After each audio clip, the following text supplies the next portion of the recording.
Hello and welcome to chapter 6 of my story Awake. You sitting comfortably? Good. Then I'll begin. Law-abiding citizen, chapter 6. Shadow's coming back from a dismal day of begging. People were not so generous around here. He managed to beg close to nothing. Nobody cared around here. He looked up and saw Gravity grappling with a stranger. His walk turned to despair and run. No, don't! Stop! He called desperately. Heard a dreadful sound of cracking. Shadow rolled his eyes. He went over to her. Come on, we have to go now. Wait, let me do it. No, we have to go now. I have to make them forget. There isn't time. Shadow walked off quickly, holding Gravity's hand. Stop them! They're getting away! Someone shouted.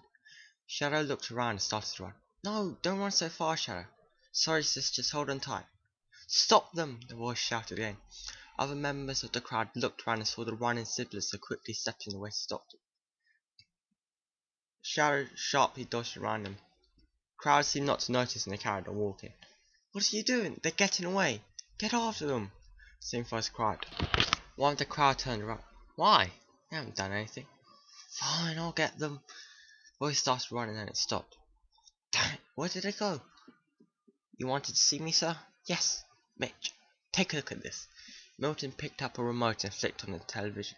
Breaking news. Today at 2:15 in the afternoon, the body of a young man was discovered. It's been found with a broken neck. Our correspondent is there now.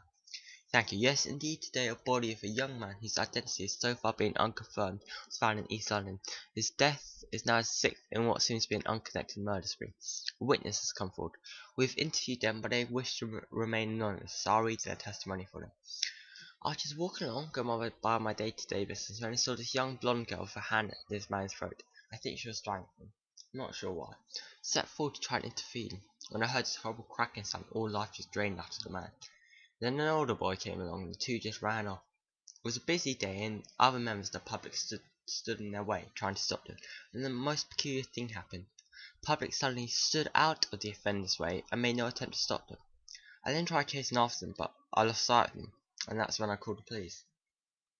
Police have made a public appeal to anyone who might know any information about these murders.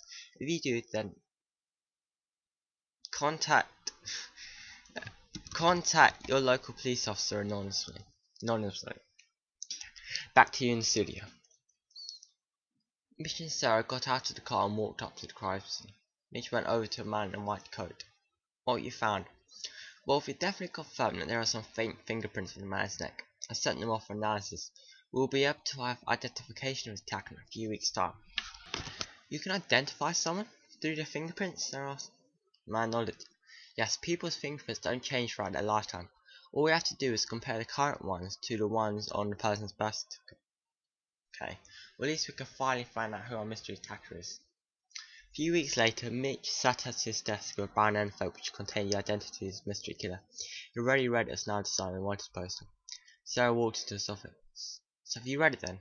Mitch nodded. Can't believe the killer is a teenager. Can't believe it's a female teenager.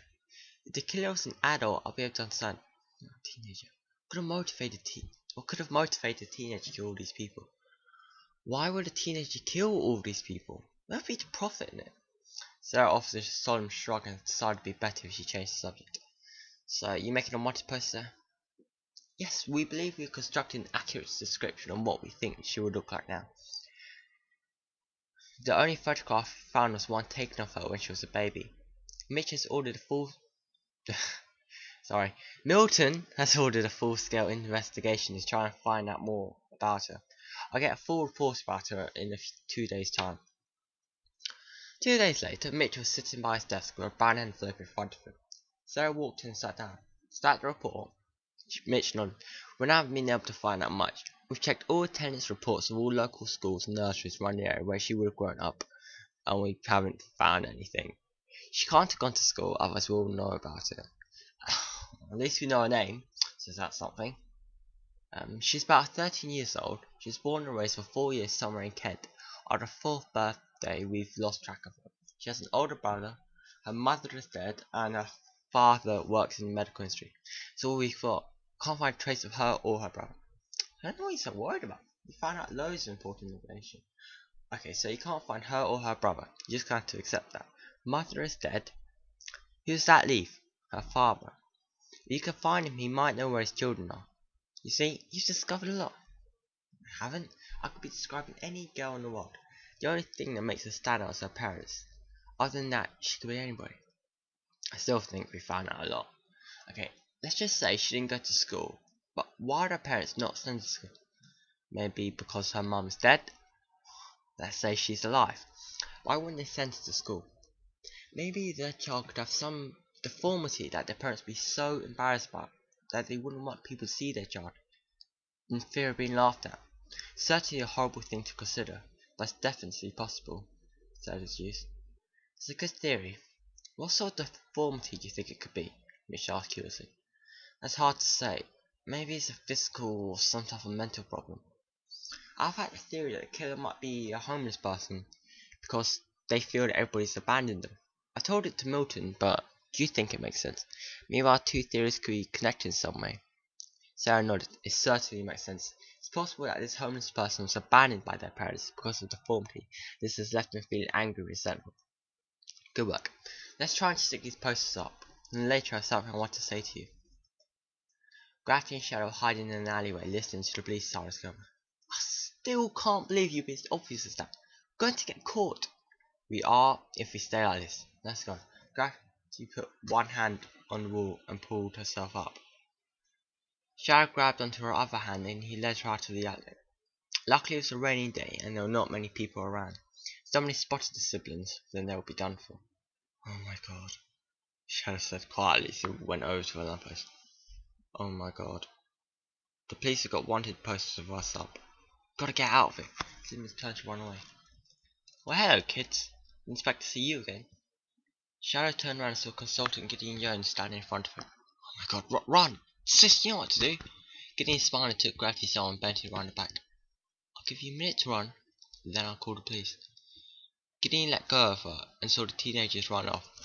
Shadow looked behind him and thought about the familiar old man who had let them go.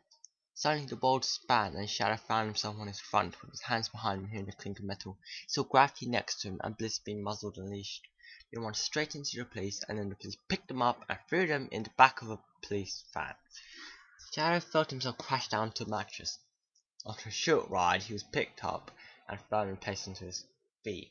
He was pushed into an interrogation chamber and watched his sister being dragged away from him. Shadow looked around the chamber and did not see much. He was sitting on the metal chair. The room was completely bricked up, so without any natural light, Shadow lost track of time. After what could have been days, or just mere minutes, the barred door opened, and Sarah walked in, Gravity behind her, who was handcuffed, and had a piece of tape over her mouth. What have you done to my sister? Shadow said defensively. Don't need to gag her. She's a 13-year-old girl. She can't harm anyone. I completely disagree. This girl's responsible for killing up to 6 people. Can't take any chances. Now you and your sister have to come with us for some questioning. Where's our dog? Where's Bliss? The dog has been detained. Hasn't been hurt. Let us see her. Can't allow that. Let us see her and I promise you we'll be more cooperative. Right, fine. I have it brought to you and then we'll conduct a questioning here. Sarah brought Gravity into the chamber and handcuffed her to the bars.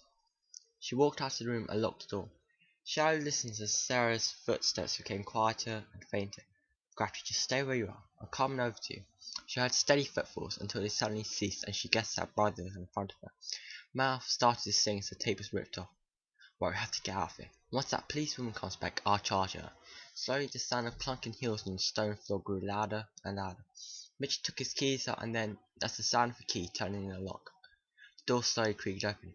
Shadow charged forward. Mitch and Sarah simply stepped to one side and stuck her leg out. Shadow crashed to the floor. Nice try, kid. Go on, up we go. And that's the end of chapter 6. Thanks for listening, and I'll try and get chapter 7 out soon. Thanks.